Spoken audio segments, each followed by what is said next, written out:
하여튼 오늘 이 밤에 나오신 분들은 하나님께 복을 많이 받을 줄 믿습니다. 아멘.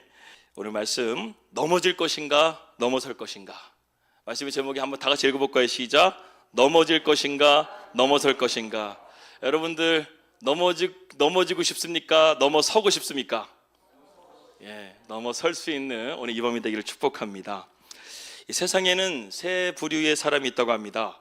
고난과 어려움이 오게 되면 넘어지지 않는 사람이 있고, 넘어져도 일어서는 사람이 있고, 넘어지면 일어서지 못하는 사람이 있다고 합니다. 그런데 여러분, 첫 번째는 거의 없을 것 같아요. 삶을 살면서 넘어지지 않는 사람은 거의 없다는 것이죠. 쉽지 않습니다. 그렇다면 두 가지가 남게 되는데, 넘어지면 일어나지 못하는 사람이 있고, 넘어져도 다시 일어나는 사람이 있습니다. 그렇다면 하나님의 사람은 어떤 사람인가? 넘어져도 일어서는 사람입니다. 잠언서 24장 16절 말씀 보게 되면 7.8개의 말씀이 나오죠. 7번 넘어진다 할지라도 8번째 다시금 일어난다는 거. 여러분, 그런데요, 내가 7번 넘어졌다가 8번 넘어지면 8번째 일어나고 또 넘어지게 되면 그 다음에 못 일어나는가? 그런 뜻이 아니에요. 히브리인들에게는요, 7이라는 숫자는 단순하게 7번이라는 의미가 아니라 완전수를 의미합니다. 그러니까 내가 무수히 많이 넘어져도 일어설 수 있다는 것이죠.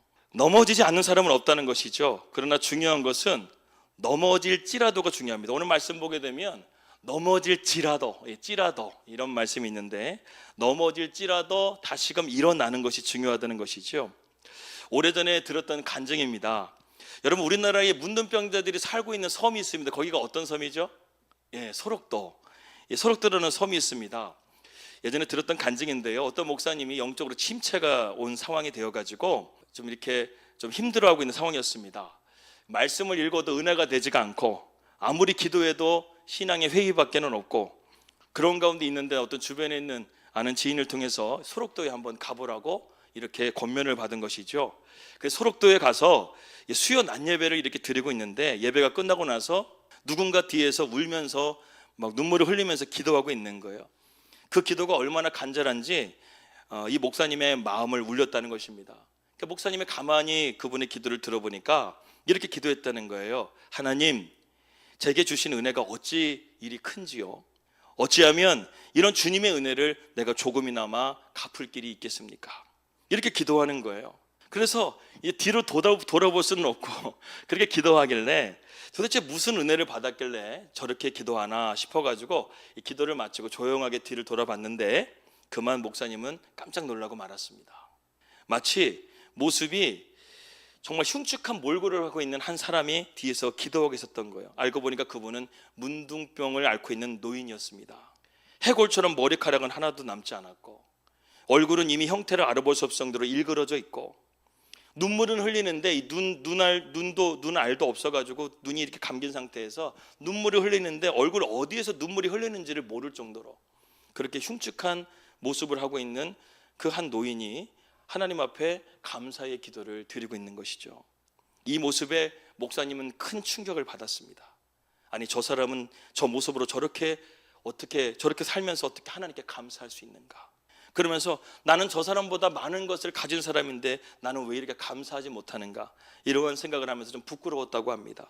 그 순간 이 목사님 마음 가운데 통곡하면서 하나님 앞에 울부짖으며 기도했다는 것이죠. 이렇게 기도하다가 눈을 뜨니까요, 갑자기 자기 옆에 누군가 있는 걸 느낀 거예요. 보니까 그 문둥병을 앓고 계시는 그 노인분께서 뭔가 이 사람이 좀 걱정이 돼가지고 옆에 와가지고 가만히 이렇게 보고 있는 것입니다. 그래서 나중에는 괜찮은 것을 알고 조용하게 그 불편한 몸을 이끌고 교회당 문을 밖으로 나갔죠. 근데 이 목사님 마음 가운데 갑자기 그런 마음이 들었다는 것입니다. 도대체 저분의 마음을 붙잡고 있는 하나님은 뭔가? 그런 생각이 들어서 그분을 따라가가지고 이렇게 물었습니다. 당신은 뭐가 그렇게 감사하세요? 무슨 은혜가 그렇게 많아요? 내가 볼 때는 당신은 정말 하나님이 다 빼앗아간 것밖에 없는데 당신은 어떻게 그렇게 감사할 수 있냐고 이렇게 물으니까 이 할아버지가 이렇게 대답을 했습니다. 내가 문둥병에 걸리자 모두가 나를 버렸습니다. 내 자식도 버리고 내 아내도 나를 버리고 내 부모, 내 친척, 내 주변의 친구들도 나를 다 버렸습니다. 그래도 정말 죽고 싶었습니다. 그런데 이런 나를 버리지 않고 이 소록도까지 나를 찾아와 주신 분이 계셨습니다. 그분이 내게 이런 기쁨과 감사와 소망을 주셨습니다. 목사님은 그 순간 이렇게 대답을 했다고 합니다. 아니, 아내분이 돌아오셨나요? 이렇게 대답을 했다는 거예요. 그러자 이 노인이 이렇게 대답했습니다. 아닙니다. 그분은 다름 아닌 예수님이셨습니다. 문둥병에 걸려 내 몸과 삶이 엉망이 된 상 가운데서 예수님이 나를 찾아와 주셔서 나의 삶 가운데 그런 기쁨과 소망과 감사를 주셨다는 것입니다. 그래서 여러분, 우리가 소록도에 가게 되면, 우리 성도들 한번 나중에 소록도 꼭 한번 갑시다. 그 소록도에 가게 되면 그 안내하시는 분이 꼭 이런 멘트를 한다고 합니다. 여러분들은 혹시 이 소록도에 지라도라는 섬을 알고 계십니까? 찌라도라는 섬을 알고 계십니까? 이렇게 안내를 합니다. 이곳은 천국과 같은 곳인데 이곳에 여러분들 가보고 싶지 않으십니까? 그러면은 이제 관광하시는 모든 분들이 네라고 대답을 합니다. 그러면은 그 가이드가 하박국 3장 17절 말씀을 펴달라고 합니다. 3장 17절 말씀을 다 같이 한번 읽겠습니다. 시작. 비록 무화과 나무가 무성하지 못하며 포도나무에 열매가 없으며 감람나무에 소출이 없으며 밭에 먹을 것이 없으며 우리의 양이 없으며 외양간에 소가 없을지라도 읽고 난 다음에 이 안내하시는 분이 이렇게 대답합니다. 여러분, 여기가 바로 찌라도입니다. 예. 비록 외양간에 소가 없을지라도, 돈이 없을지라도, 건강이 없을지라도, 늙었을지라도, 못생겼을지라도, 형편없을지라도 감사하는 것, 이것이 소록도의 또 다른 이름 찌라도이고, 바로 이 소록도는 찌라도의 신앙을 가지고 있습니다. 이렇게 대답했다는 것입니다. 그래서 이들은 비록 불치병인 문둥병을 앓고 있지만 누구보다 영혼이 순수하고 깨끗한 영혼이라는 것이죠. 우리는 건강할지 모르지만 우리의 마음에 늘 불안과 염려, 불평과 불만으로 썩어져 있는, 어쩌면 영혼의 문둥병을 앓고 있는지도 모릅니다. 오늘 우리 모두 이러한 찌라도의 신앙을 가질 수 있기를 주님의 이름으로 축복합니다. 오뚜기와 같은 신앙이 바로 이거예요. 찌라도의 신앙이에요. 뭔가 내가 아무것도 없을지라도, 돈이 없을지라도, 건강이 없을지라도, 어떤 것이 없을지라도 뭐예요? 그 다음에 난 여호와로 인하여 즐거워하고 기뻐하는 것, 예수님으로 인해서 기뻐하고 감사할 수 있는 것, 이것이 바로 찌라도의 신앙인 것입니다. 고난의 대명사, 우리가 욥을 한번 생각해 볼 수 있습니다. 욥은 수많은 고난을 겪게 되지만 하나님을 원망하지 않고 다시금 일어서는 모습을 우리에게 보여줍니다. 그리고 오히려 그런 믿음으로 하나님께 칭찬받고 인정받는 모습을 보게 됩니다. 우리가 고난을 받는 경우가 있죠. 고난을 받는 경우에 두 가지가 있다고 합니다. 첫 번째는 뭐냐면 우리의 죄 때문에 받는 고난이 있다는 거예요. 우리가 새벽마다 나누는 사무엘하 지금 말씀 통해서 다윗에 대한 이야기를 함께 나누고 있습니다. 다윗이 하나님 앞에 온전했으면 좋았을 텐데 11장에서 밧세바 간음 사건과 우리아를 죽인 교살 사건, 이 두 가지가 하나님 보시기에 악을 행했다고 성경은 말하고 있고, 나단 선지자를 통해서 심판의 메시지가 전해지게 됩니다. 그리고 이 일이 실제적으로 이루어지게 됩니다. 12장부터 계속해서 우리가 지금 18장까지 왔는데, 암몬이 다말, 이복 동생인 다말을 성추행하게 되고, 압살롬이 복수의 칼을 갈아서 암논을 죽이고, 압살롬이 또한 아버지를 반역해서 꾀하려고 하다가 결국 요압에 의해서 죽임을 당하게 됩니다. 결국 다윗은 자신의 그 범죄로 말미암아 세 아들을 잃고 맙니다. 그리고 다윗은 눈물로 회개합니다. 다윗의 고난은 그의 죄로 인해서 그러한 하나님의 징계였다는 것을 우리는 보게 됩니다. 그래서 우리가 죄 때문에 하나님 앞에 고난을 받는 경우가 있다는 것이죠. 두 번째는 의인에게 찾아오는 고난이 있다는 것입니다. 대표적인 사람이 욥이죠. 욥은 당대의 의인이었다고 말하고 있습니다. 그는 자기의 신앙뿐만 아니라 자녀들과 집안 식구들의 신앙까지도 늘 챙기고 돌보는 사람이었습니다. 그런데 사탄이 그를 시기해서 엄청난 고난이 찾아오게 되죠. 욥은 이해할 수 없는 고난 속에서 하나님을 원망하지 않습니다. 하지만 이 고난을 통해서 욥은 고난을 이긴 대명사가 됩니다. 욥이 능력이 많아서가 아니에요. 하나님이 물질의 축복을 주셔서가 아니었습니다. 욥은 하나님에 대한 절대적인 믿음으로 이러한 하나님 앞에 칭찬받는 믿음의 사람이 될 수 있었다는 것이죠. 욥은 내 삶 가운데 고난이 오거나 축복이 오거나 이 모든 것들은 하나님의 섭리 안에 있다는 것, 하나님의 카이로스의 시간 안에 있다는 사실을 알았다는 것이죠. 그래서 그는 흔들림 없이 믿음을 지키며 나갈 수가 있었습니다. 여러분, 하나님은요, 우리의 삶 가운데요, 고난도 주시고 축복도 주시는 분이십니다. 고난이 온다는 것은 우리의 믿음을 더욱더 영적으로 성장시켜 가는 거예요. 그래서 여러분, 돌밭에 뿌려진 씨앗이라 할지라도 내가 믿음의 씨앗을 뿌리려고 한다고 한다면 하나님께서 능력을 주셔서 그 돌도 쪼갤 수 있는 믿음을 우리에게 주실 줄을 믿습니다. 때로는 내가 진심을 다해서 기도하고 정말 마음을 다했는데 그 결과가 좋지 않을 때가 있습니다. 그러면 내 마음 한켠에 불안한 마음과 함께 의심이 생기기 시작합니다. 그럴 때 믿음은 그것을 받아들이지 않고 하나님을 끝까지 신뢰하며 나아가는 것이죠. 여러분, 우리가 이 고기를 굽는 것도 은혜가 될 때가 있습니다. 오늘 같은 날 정말 힘겹게 일하면서 금요일 같은 경우에는 이렇게 삼겹살 고기 구워 먹으면서 이렇게 맛있게 먹고 싶은 그런 마음도 있는데, 이 고기를 여러분 구울 때 보십시오. 고기를 굽게 되면 한쪽이 익어갑니다. 그러면은 어떻게 해야 되죠? 다른 한쪽을 또 익기 위해서 뒤집어야 되죠. 돌려 굽습니다. 때로는 내가 마음을 다했는데 안 되면은 끝났다고 생각하지 마시고, 내가 열정을 다했기 때문에 이제는 다른 면으로 내 마음을 돌리는 것과 같은, 마음을 바꾸는 것과 이 고기를 굽는 것과 같은 의미가 생각이 되어진다는 것이죠. 한쪽만 구워지는 것이 아니라 양쪽을 다 구워져야지만 내 삼겹살의 고기가 맛있는 것처럼, 여러분들도 마찬가지로 인생 가운데 내가 열심히 소진했는데 그 가운데서 결과가 좋지가 않았어. 그런데 다시금 새롭게 시작해야 돼. 한 번 또 뒤집어 주는 거예요. 그러면서 나머지 내가 익지 않은 부분들까지 다 익게 돼서 정말로 맛있는 인생, 멋진 인생, 하나님께서 인도해 주시는 인생을 우리가 살 수 있다는 것이죠. 여러분 이해가 가십니까? 삼겹살을 볼 때마다 여러분의 인생을 생각할 수 있기를 바랍니다. 욥에게는 하나님이 자기에게 복을 주시는 단면적인 인생만을 처음에 살았어요. 복을 주시니까 당연히 하나님을 경외하는 거죠. 그런데 고난 속에서도 하나님께서 자기에게 주시는 은혜가 무엇인지를 욥은 깨달았다는 것이죠. 그래서 여러분, 성경 말씀에 우리의 삶을 정리해주는 한 말씀이 있습니다. 베드로전서 4장 12절에서 13절 말씀입니다. 한번 읽어주십시오. 시작. 사랑하는 자들아, 너희를 연단하려고 오는 불시험을 이상한 일 당하는 것 같이 이상히 여기지 말고 오히려 너희가 그리스도의 고난에 참여하는 것으로 즐거워하라. 이는 그의 영광을 나타내실 때에 너희로 즐거워하고 기뻐하게 하려 함이라. 여기서 말하죠. 불시험을 이상히 여기지 말라. 오히려 즐거워하고 주님께 영광을 나타낼 수 있는 복된 자리로 너희가 나아가라. 이렇게 말씀하고 있는 것입니다. 최근에 제가 감동받은 한 이야기가 있습니다. 나무를 심은 사람이라는 책이 있습니다. 이 황량한 이 광야와 같은 곳에서요, 한 노인이 이 나무를 심으면서 벌어진 하는 사건의 이야기를 다루고 있습니다. 당시에는 광야기 때문에 산에 나무가 하나도 없었어요. 완전 황무지에 나무도 없고 물도 없고 아무 생명체도 살 수 없는 곳이었습니다. 그런데 어느 날 어떤 청년이 그 길을 배낭여행을 하다가 우연히 이 노인을 만나게 됩니다. 그는 양치기 노인이었습니다. 이 노인이 자루를 하나 갖고 오더니만 자루에서 도토리를 막 쏟아내는 거예요. 그리고 자리에 앉아서 좋은 도토리와 나쁜 도토리를 고르더랍니다. 청년은 그 노인을 보면서 이렇게 생각을 했습니다. 저 할아버지는 저 도토리를 가지고 도대체 뭘 하려고 하는 걸까? 그래서 청년은 양치기 할아버지를 몰래 쫓아가기로 결심하고 따라가서 봤더니 그 할아버지가 그 도토리를 가지고 뭘 했냐? 지팡이 같은 거 굵은 걸 가지고 땅을 판 다음에 거기다 도토리 하나씩 하면서 심는 거였습니다. 한마디로 말 도토리가 참나무잖아요. 참나무를 심는 것이죠. 청년은 생각을 했습니다. 아니 이 황무지와 같은 광야에 나무를 심는다고 해도 나무가 자랄까? 그렇게 생각을 하고 노인에게 물었다고 합니다. 왜 이런 일을 하냐고 물으니까 이 노인이 이렇게 대답을 합니다. 나무가 없으면 땅이 죽어가기 때문에 그래요.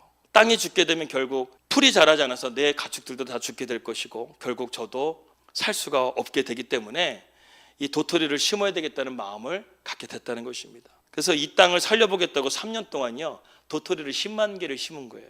광야 가운데. 이제 청년은 이 양치기 노인을 떠납니다. 그리고 너무나 인상 깊어가지고 해마다 이 양치기 노인을 찾아와서 그 도토리가 어떻게 됐는가 궁금해가지고 보는 거예요. 한 번은 찾아왔더니 묘목들이 심어져가지고 그 노인의 말대로 10만 구리에서 1만 구리의 참나무가 싹을 틔우는 거예요. 그 이후로 청년은 매년 양치기를 찾아갔습니다. 찾아갈 때마다 숲이 더 넓어져 있고 맨 마지막에 찾아갔을 때는 완전히 그곳이 숲으로 덮여지고 시냇물이 흐르고 마을을 떠났던 사람들이 돌아와서 새도 지저귀는 낙원과 같은 공간이 되었다는 것입니다.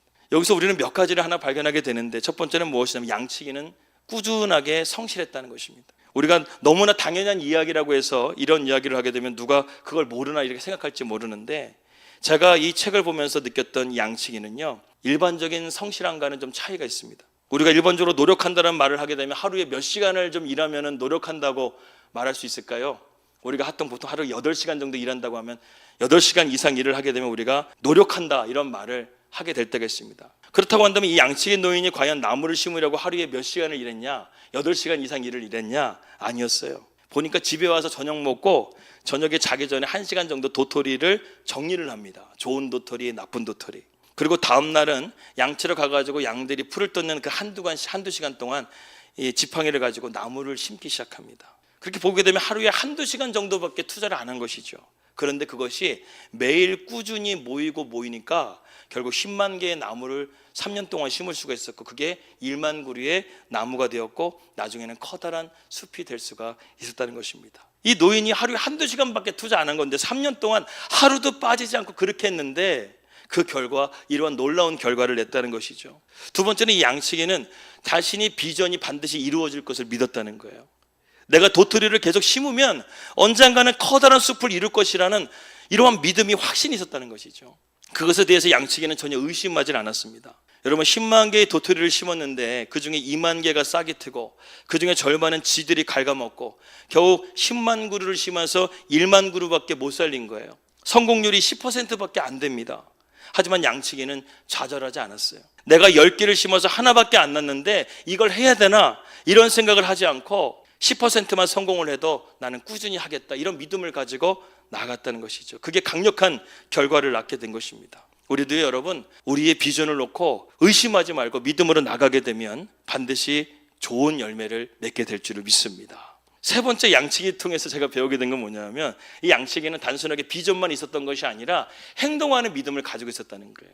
그렇게 될 거다라고 생각하고 내가 도토리를 심지 않으면 아무 소용이 없는 것이죠. 그러나 이 양치기 노인은 그것이 될 것을 믿고 실제적으로 그렇게 행동을 했기 때문에 그런 열매를 얻게 될 수가 있었습니다. 여러분, 이 양치기 노인의 생각은 상당히 심플합니다. 뭔가를 선택하고 결정하고 거기에 집중하기 시작했다는 것이죠. 그리고 거기에 꾸준함과 성실함과 행동으로서 나아가게 되자 이러한 열매를 얻게 된 것입니다. 여러분, 우리는 너무나 짧은 시간 안에 어떤 성과를 내려고 합니다. 그런데 절대로 짧은 시간 안에 어떤 성과를 내지를 잘 못하는 것이죠. 신앙도 마찬가지입니다.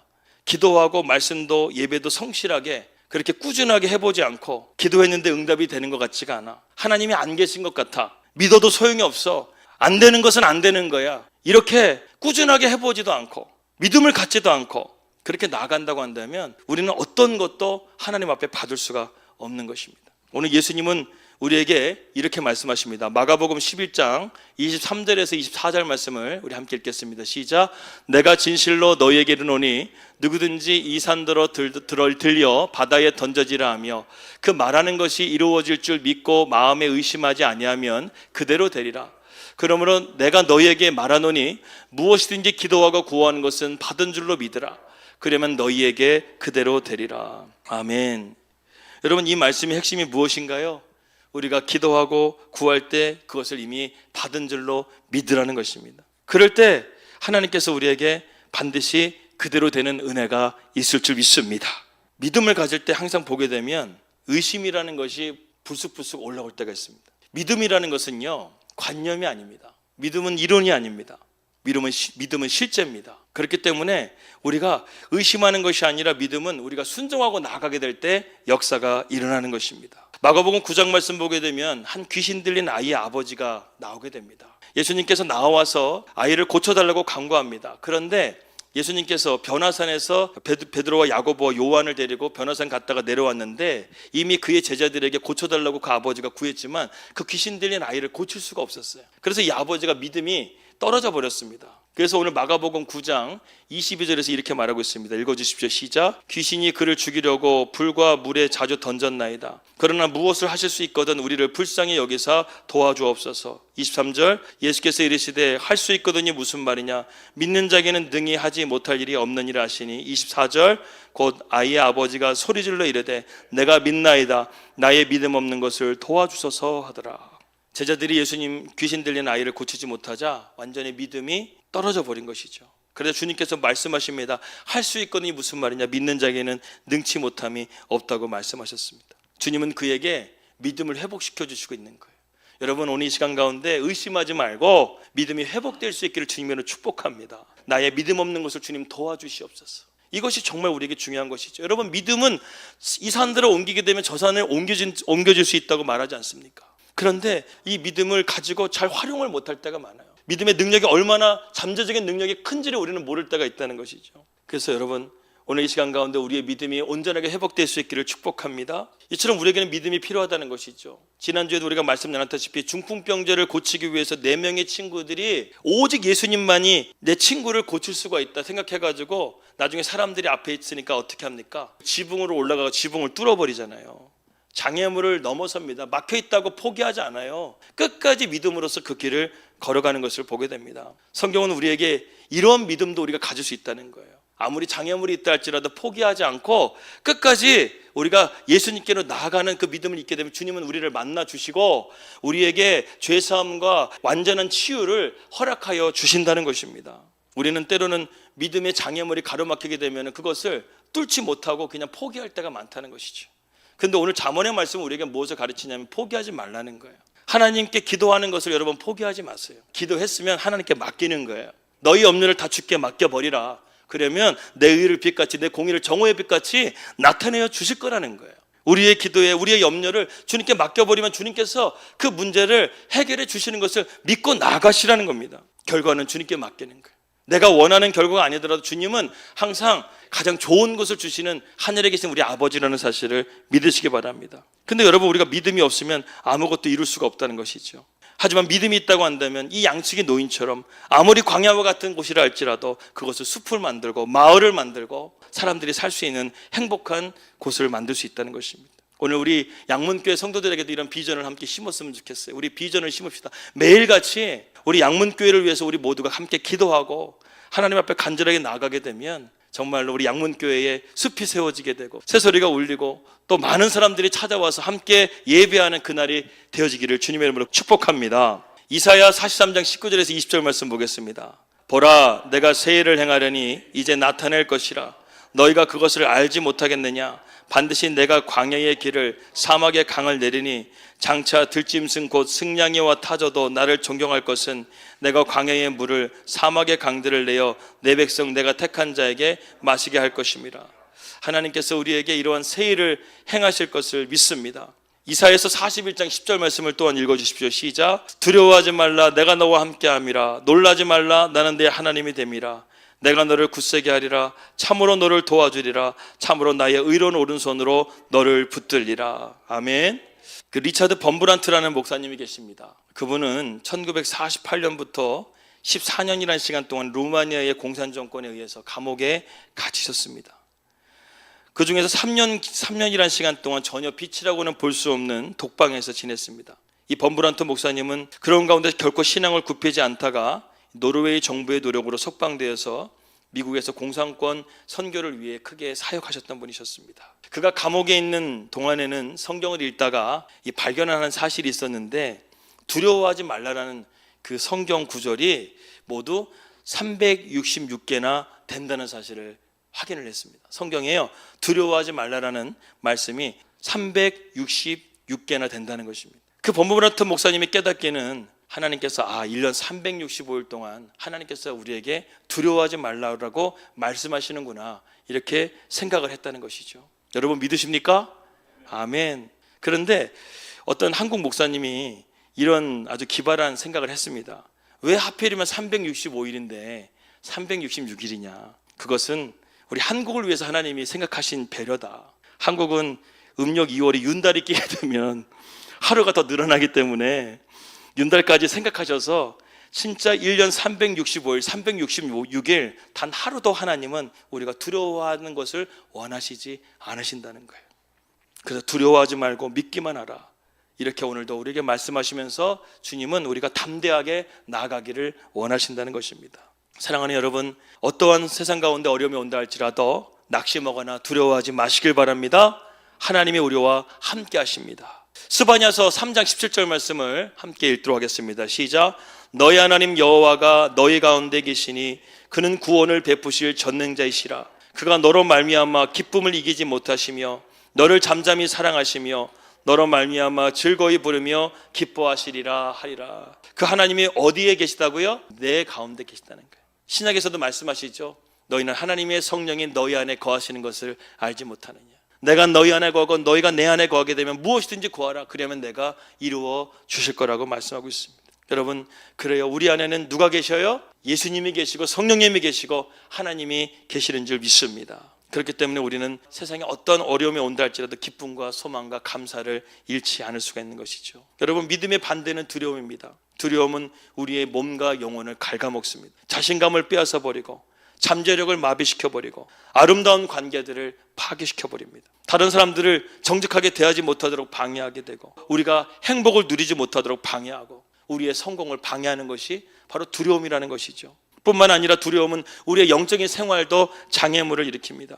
왜냐하면 두려움을 갖게 되면 우리의 사랑이 줄어들게 되고 두려움을 갖게 되면 우리의 열정이 쇠하게 되고 또한 두려움을 갖게 되면 우리의 믿음을 약화시키고 두려움은 하나님의 증거를 무력하게 만들고 기도하지 않게 하고 성령을 슬프게 하며 온전히 순종하지 못하게 한다는 것입니다.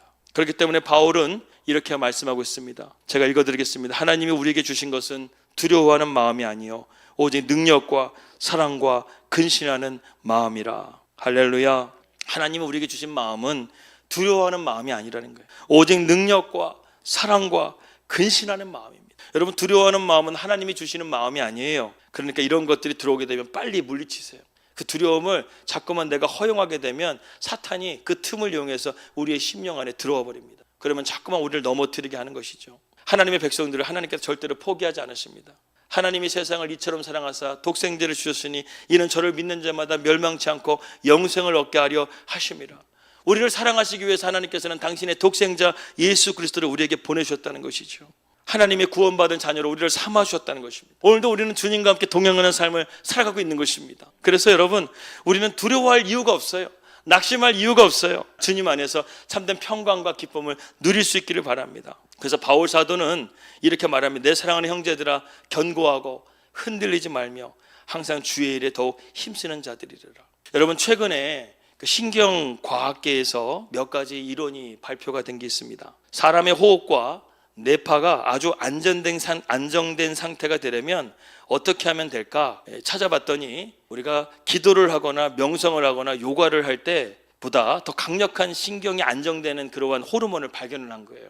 몇 가지 경우가 있는데 첫 번째는 뭐냐면 감사할 때 이런 호르몬이 나온다고 합니다. 우리가 어떤 상황 가운데 있을 때 참 고마운 일이야, 참 감사해, 그렇게 하면서 내 마음 가운데 자꾸만 감사를 찾는 그런 마음의 상태가 될 때 내 마음에 안정감을 준다는 거예요. 상황도 그렇고 사람과의 관계 속에서 정말 감사가 나오지 않는데 감사하기로 내가 의지적으로 딱 선포하게 되면 내 안에서 그런 좋은 호르몬이 나와서 내 마음의 상태를 안정감을 준다는 거예요. 여러분, 어떤 일이 닥치더라도 감사할 수 있는 여러분 되기 바랍니다. 그 다음에 웃게 되면 몸에 좋은 엔돌핀이라는 게 나오게 됩니다. 근데 엔돌핀보다 더 강력한 호르몬이 발견되는데 이게 뭐냐면 다이돌핀이라는 호르몬인데 이 다이돌핀이라는 호르몬이 엔돌핀의 4000배의 효과를 낸다고 합니다. 이 엔돌핀의 4000배의 효과는요, 어떤 물질로도 약물로도 만들 수가 없다는 거예요. 어느 때 이 다이돌핀이 나오는가? 우리가 이 시간 가운데 말씀을 통해서 감동을 받거나 아니면은 그래 맞아, 저 말씀이 바로 나에 대한 말씀이야 하면서 깨달아지는 그 순간에 우리 안에서 엔돌핀의 4000배나 되는 이 다이돌핀이 나온다는 거예요. 이 시간 여러분들이 이 말씀을 들으면서 아 맞다 이렇게 생각하시는 분들은 그 순간에 지금 다이돌핀이 나오는지 믿습니다. 이러한 다이돌핀이라는 것에 대해서 성경이 2000년 전에 우리에게 말씀하셨다는 거예요. 데살로니가전서 5장 16절에서 17절 말씀을 함께 우리가 보도록 하겠습니다. 함께 읽겠습니다. 시작. 항상 기뻐하라, 쉬지 말고 기도하라, 범사에 감사하라, 이것이 그리스도 예수 안에서 너희를 향하신 하나님의 뜻이니라. 그 다음에 22절과 24절 말씀을 평강의 하나님이 친히 너희를 온전히 거룩하게 하시고 또 너희의 온 영과 혼과 몸이 우리 주 예수 그리스도께서 강림하실 때에 흠없게 보존되기를 원하노라. 24절 너희를 부르시는 이는 미쁘시니 그가 또한 이루시리라. 여러분, 우리가 항상 기뻐하고 쉬지 말고 기도하고 범사에 감사하면 은혜 가운데서 온전하게 보존되고 거룩하고 흠이 없게 하나님께서 우리를 만들어 주신다는 거예요. 이게 여러분 제가 볼 땐 다이돌핀 같아요. 성령의 호르몬이 우리 안에 작동되어져서 우리의 심령에 하나님 놀라운 은혜가 임하게 될 줄을 믿습니다. 그래서 여러분 오순절에 성령이 그들 가운데 임하게 되자 베드로, 그 두려워했던 베드로가 마가의 다락방을 뛰쳐나가서 3,000명 5,000명에게 복음을 증거하잖아요. 이게 베드로가 이러한 변화가 어떻게 일어났겠어요? 성령께서 베드로의 마음 가운데 이런 감동을 주시고 감격을 주신 거예요.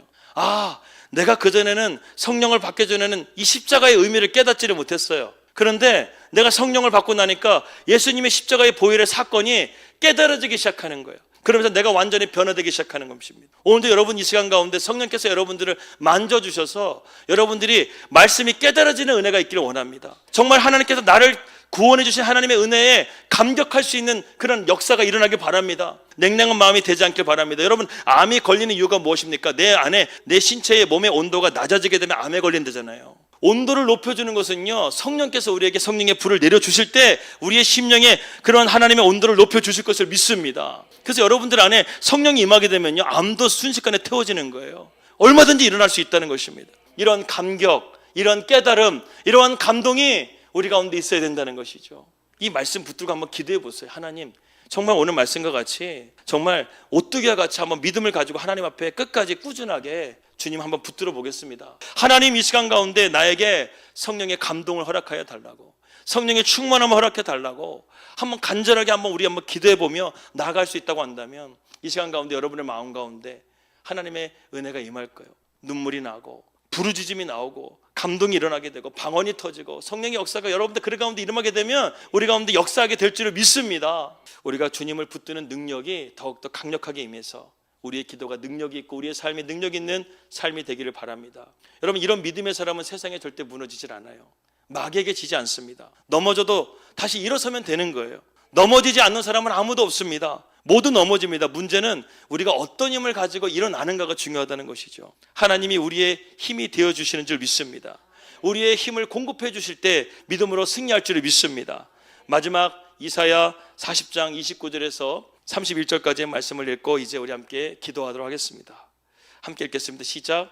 피곤한 자에게는 능력을 주시며 무능한 자에게는 힘을 더하시나니 소년이라도 피곤하며 곤비하며 장정이라도 넘어지며 쓰러지되 오직 여호와를 앙망하는 자는 새 힘을 얻으리니 독수리가 날개치며 올라감 같을 것이요 다른 박질하여도 곤비하지 아니하겠고 걸어가도 피곤하지 아니하리라. 아멘. 주님이 주시는 힘으로 넘어져도 다시 일어서서 끝까지 승리하는 우리 사랑하는 믿음의 백성들 다 되시기를 주님의 이름으로 축복합니다.